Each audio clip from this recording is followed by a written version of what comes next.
Funk it! Looks like spring is finally arriving. How can you not go for a ride when the weather is like this? It's criminal. I can even feel the sun on my skin.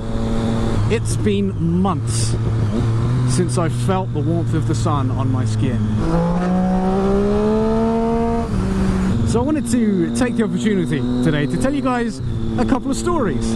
I figured it would be fun to fill you guys in on my run-ins with the law, inspired kind of by a video I did recently about the amount of motorcycle theft going on in London right now, because it turns out that several of my subscribers are actually policemen, and they got in touch to talk about that subject, and it got me thinking, interaction with police. You know what, I have a couple of stories that I could share with you guys about that. If you guys have been following the channel for a while, then you'll be aware that my car history is fairly extensive. I'm a big lover of Japanese turbocharged machines, and I've had a few relatively interesting, somewhat powerful cars, right? Since I was young, I think I was about 19 when I had my first Pulsar GTi-R, a 250, 260 brake turbocharged thing. And our first story is to do with this car.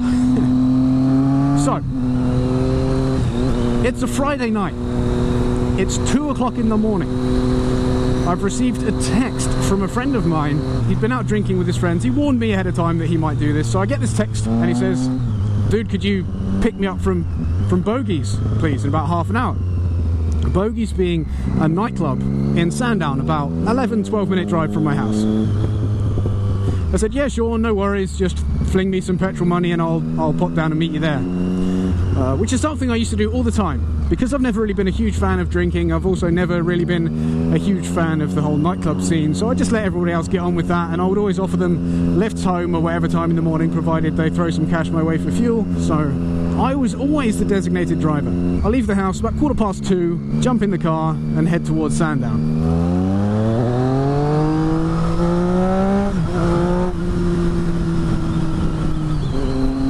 Now, there's a road between Bembridge and Sandown that's affectionately known to the locals as Bembridge Rally. Nice stretch of road.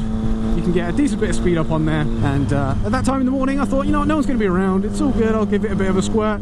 This is why I have a four-wheel drive turbocharged hatchback in the first place, because I like to give it a bit of a squirt every now and then. I never ever speed in the village that I live, right? Bad idea, don't shit where you eat. That's the last thing that you need.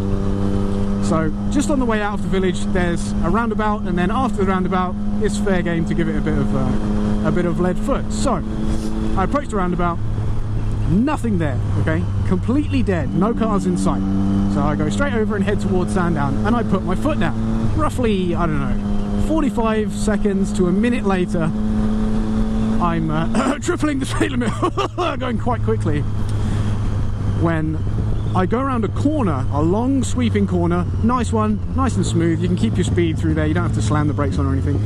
So I'm going around this turn, okay, and in my rear view mirror I notice that the hedgerow is flashing blue. And I thought, what the hell is that? Shit, is that a policeman? So I roll off the speed a little, roll back down to the speed limit, which at the time was national, so 60 miles an hour. So I roll back down to 60 miles an hour, and I think, okay, let's just stick to the speed limit for now and see what happens. Not long after this, flashing blues and twos comes flying up my arse, absolutely flying up my arse.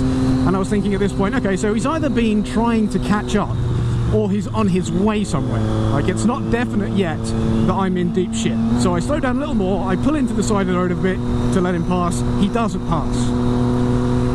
So now I'm thinking, well, shit. There's no point running, he's behind me, he's seen my number plate. If he's stopping me, he's probably seen what I've done. He won't know my exact speed, but I had better stop. It's stupid not to stop. So I pull over in the nearest lay-by that I find. He pulls in behind me, gets out of his car, does the whole condescending, I'm going to take 10 minutes to walk up to your window trick that most policemen do. I think that's to give you time to reflect on whatever it is that you've done, give you a bit of an opportunity to shit yourself, and hopefully scare yourself into admitting something. I don't know. I don't blame them for doing it, I would do the same. So he reaches my window and he says, "Do you know why I've pulled you over?" And I said, "What's the problem?" Because I will never admit to you, I will never admit to a policeman ever if I think I've done something wrong, ever. I'll always wait and see if they have proof of it first. If they do, then take your punishment like a man, take it on the chin, and accept it. I'm not trying to say try to dodge the charge, because if they've got you banged to rights, they've got you banged to rights. Just take it on the chin and away you go. So I said, what seems to be the problem? He said, your speed is a bit of an issue. And I said, oh, right, okay. And then he says, do you have your driver's license and insurance? And so I gave him my driver's license, handed over my insurance documents. Roughly 10 minutes later, it took an age. It felt like forever. He comes back and he says, system says you haven't got any insurance. And I was like, well, I do. I'm insured through this company. This is their address. Here's my certificate that they sent me. And we had this long back and forth. And it turns out that the registration on my certificate was correct. My registration on the database was spelled incorrectly. The last two letters even of my number plate had been switched. Instead of WGH, it was on there as WHG. Brilliant. But we managed to clear that up. Going back to the speeding thing, he says, I reckon you were probably going 3 times the speed limit along there. So part of this road was a 40, and he reckons I was doing about 120. Truth be told, I've honestly no idea, because if I am driving like that, I never ever look at my speedo. Holy death, Batman. Jesus fucking Christ. I think I just shit my knickers.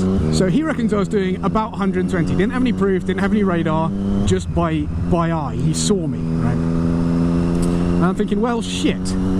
That's not great, but at least I know he can't do me for speeding, because he doesn't have an accurate measure of my speed. He just thinks that I was. And I was, not gonna lie, I was definitely speeding. How fast was I going? Haven't got a clue. So he whips out this little green book, and he says, I can't do you for the speed, because I don't know what it was, and I think, fucking score. And he says, but I can issue a section 59 on your car. Do you know what that means? And I said, nope, never heard of it before. And he said, it's an anti-social order. And once the section 59 has been placed on your car, we'll be keeping an eye on you. And if you get another section 59 in whatever the time frame was, I can't remember, then you're going to be in deep shit. And I was like, oh, brilliant, I guess. I mean, I guess I kind of deserve it because I got caught, but, you know, that sucks. At least it wasn't a bang to right speeding fine, because it would have been ugly, the speed I was... But it would have been ugly, the speed I was going, no doubt. Anyway, he whips out this little green book, and he starts asking me a few details and writing them down on this form. Bearing in mind, at this point, it's like 2:45 in the morning. I'm thinking, you know, shit, I don't know where my friend is. I can't exactly get in touch with him because I'm kind of busy right now. I'm not really sure what to do. So we're at the side of the road in this lay-by, pitch black, no street lamps, because it's a it's a road not like this, but similar. It's a 2-lane road, but there's no pavement, there's no street lights, nothing like that. And while this is going on, I see a car coming the other way. First car I've seen this whole time. The road has been dead otherwise. So this car coming the other way stops right next to the policeman, next to my car in the road. And he shouts out of the window at the policeman, help, help, you got to come quick, there's a car down the road on its roof. And the policeman says, excuse me? And the guy says, there's a lady has rolled her car around the corner. She's crashed a little Vauxhall Corsa thing. It's on its roof in the road.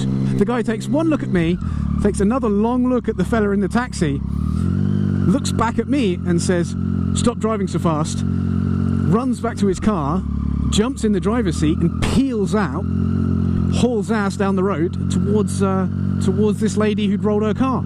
At this point, I breathe the biggest, deepest, longest breath I think I've ever had. Get my phone out, text my mate and say, sorry dude, something's come up, I'm not going to be able to make it.